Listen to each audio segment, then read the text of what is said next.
Kaluwa lang ko ba?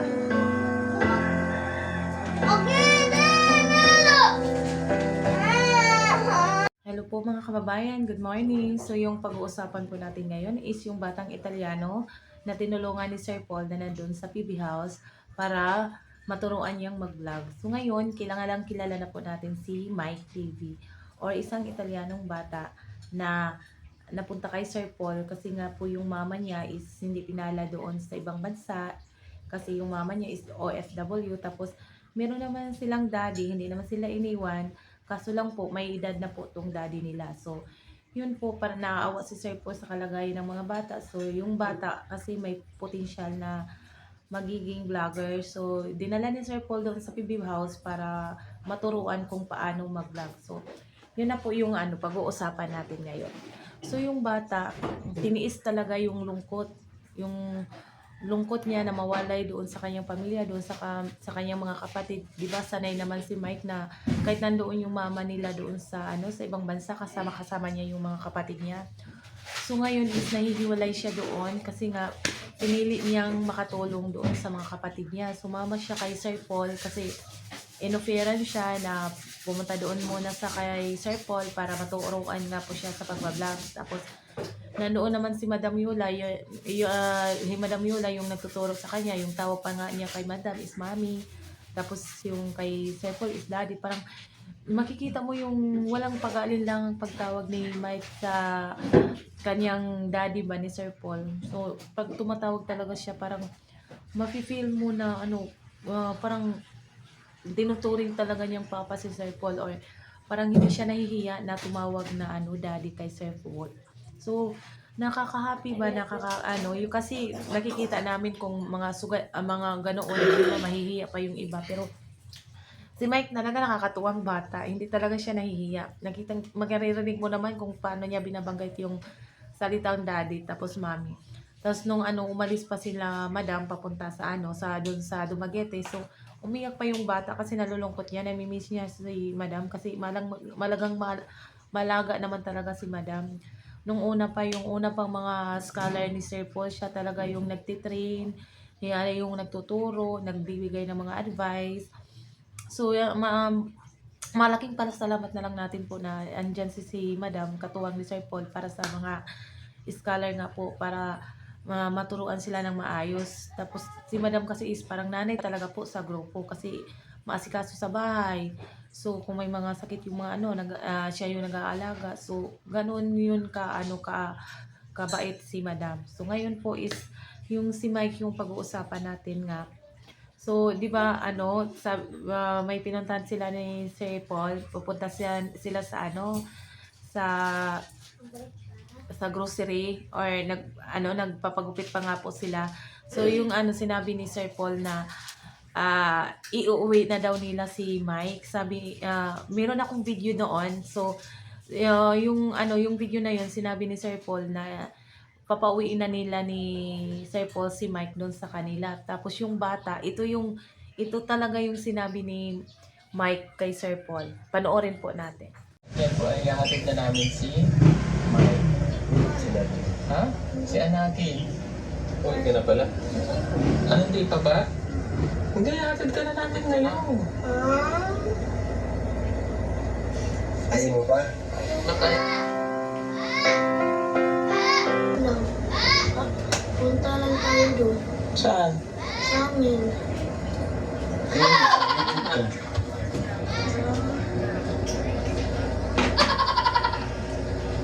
Kasi paalis ako bukas. Wow, naman tong si Mike. Doon lang ako matulog sa ibaba. Saan? Nagluto sa iyo dito sa babaw? Sige na, mag-pray ka muna. Pray na tayo, kaalis na tayo. Hindi man ako ulit balay. Hindi man ako ulit sa balay. Ba't di ka uwi sa inyo? Sunod na ako umulit. June. Sa June pa? June pa. Wow, naman yung Mike na yan. Lord, sana Lord, kabayan po kami sa aming pag-drive ng sasakyan, Lord. Sana Lord, patawarin mo kami sa aming mga kasalanan, Lord. Sana Lord, kabayan mo kami sa aming paglalakbay. By name, Lord. Yun lang po, Lord. Maraming salamat. stay. Let's go. Ayaw pang umuwi, Mike? Opo. Ano ayaw mag-uli? Gusto ko lang mag-vlog. Wala pa sa mama. Joke lang po. Hindi. Mag-grocery lang tayo. So yun po yung sinabi ng bata na kawawa yung pagbanggit niya na ayaw ko pa pong umuwi. Ayaw niya pa pong umuwi kahit miss na niya po yung mga kapatid niya. Kasi nga po, pinipilit niya na matulungan sila kasi sobrang hirap nung kalagayan nila dati. Lalo na nandun pa yung mama nila sa abroad, yung kahirapan nila doon. Tapos yung mga ibang kapatid niya, meron ng mga katikati sa katawan kasi yung bahay siguro hindi na malinis ng maayos. So maraming surot na nakatago doon sa hinihigaan nila. So yun yung daming mga katikati talaga yung mga bata. Siguro kulang lang talaga kasi walang nag-aalaga sa kanila. Yung ate, yung kuya lang nila. So, malaking papasalamat natin na dumatang talaga si Sir Paul. Kaya yung bata parang ayaw pang umuwi kasi hindi pa talaga siya sobrang sa pagbablog. So, kulang pa yung nalalaman niya sa pagbablog. Kailangan pa niyang alalay. Ang bilis nga lumaki ng bata eh. So, kitang-kita mo yung kagwapuhan yung bata na napunta kay Sir Paul. Ang bilis, yung nag-iba yung katawan, lumaki pa, tumaas pa siya. Tapos makikita mo yung kapugian talaga yung bike. Huwag ka na. Tapos yun nga po, sorry po, merong aalis kasi yung asawa ko. Yung anak ko dumaan pa, sorry, pasensya na po. So, yun yung na talaga ni Mike na matulungan talaga yung mga kapatid niya, yung mga magulang niya kasi sobrang po talaga silang nahihirapan. Yung bahay hindi sa kanila, so sira-sira pa. So, marami pang surot. Gusto siyang makapag-aral ng maayos, pati yung mga kapatid niya. So, pinaprank lang nila ni Sir Paul yun. Kung ano talaga yung reaction ni Mike kung sasabihin nila na papauwi na nila. So, awang-awa si Sir Paul nung makita niya na silang lahat na ayaw ni Mike na umuwi muna sa kanila kasi June na lang daw siya uuwi. So, di ba? Kasi sinabi pa ng bata nga gusto pa talaga niyang mag-vlog. So, yun po yung So, nung na naman, yung nag-grocery na naman sila.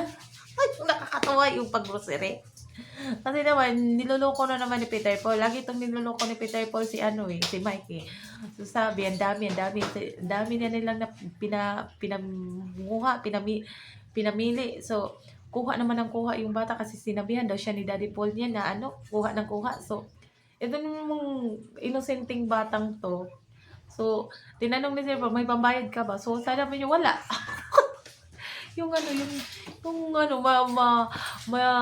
Maaawa ka sa bata nung sinabi niya. Balik po niya. Kung nandiyan na yan, bawal na ibalik. Bawal balik kasi nakuha mo lang. Kung makuha mo na, may CCTV dito. Okay, balik.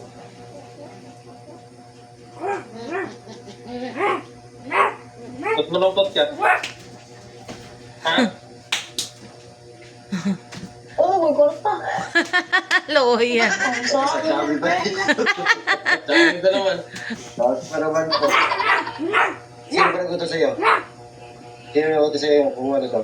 Daddy Paul. Ba't ka kasi nag-utos? Hindi ka binigyan ng pera.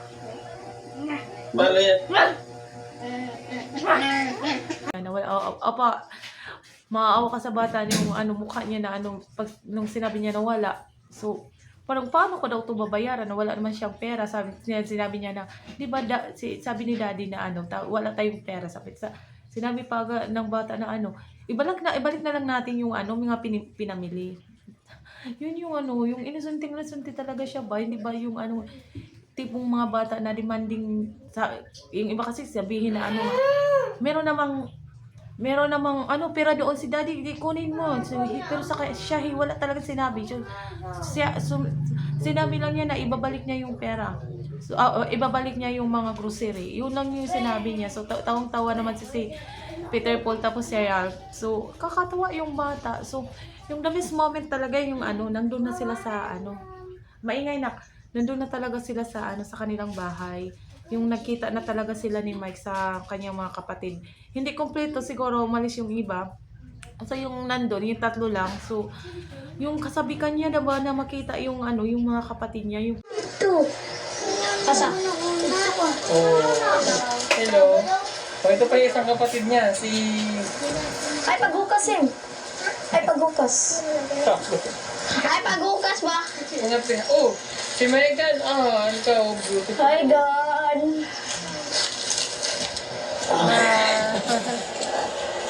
Naligo ka, Megan. Ah, ligo. Balik lang niya si Rina niya. Tapos mga kapatid mo.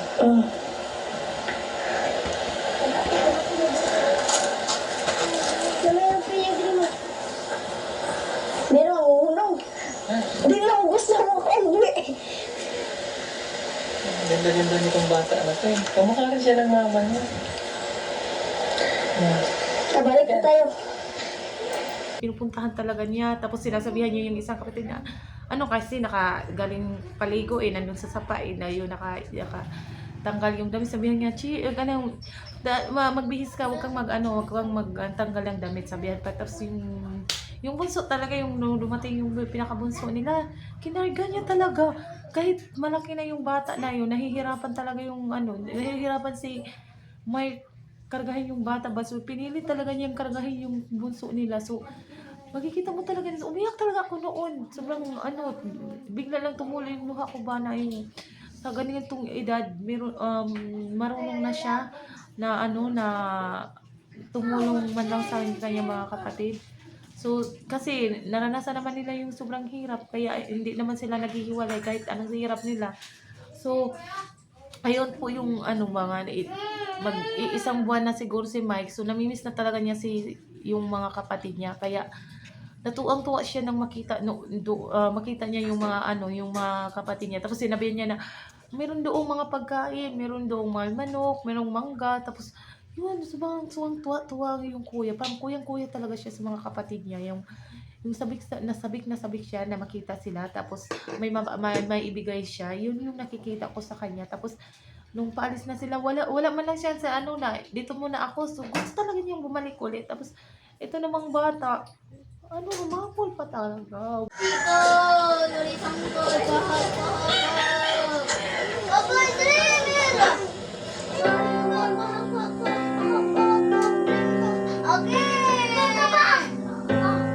Mingon sa Kaluwa lang ko ba?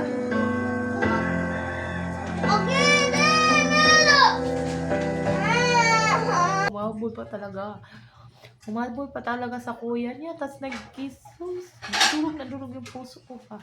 Kahit yung ganong edad na matuto na sa buhay, tapos handang tulungan yung mga kapatid niya kahit nasasaktan siya. Pinilit niya, nilabanan niya yung mga lungkot para lang sa mga kapatid niya. Kasi pero ngayon meron na siyang naibigay meron na siyang nabigay na gusto niya. May pera silang dami kasi mga sponsor na tumulong. So kakatuwa yung bata na ganoon yung mga niya sa mga kapatid niya, na may iyahon sa hirap yung mga, kasi naranasan din namin yung hirap. Lalong wala na kami mga wala na kami mga magulang. So tunga-tunga ako kay Mike. So yung advice ko lang sa iyo, Mike, ipagpatuloy mo lang yan. Makakamit mo din yung mga pangarap mo para sa mga kapatid mo. Alagaan mo lang sila, huwag mo silang pabayaan.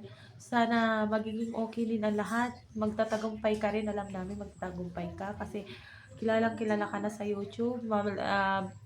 Masikat ka na ngayon. So, tulungan mo yung mga kapatid mo na makamit yung mga pangarap din nila. Tapos makapagawa kayo ng sarili nyong bahay. Tapos makabili na yun ng sarili nyong lupa. Yun naman po. Maraming salamat. I love you.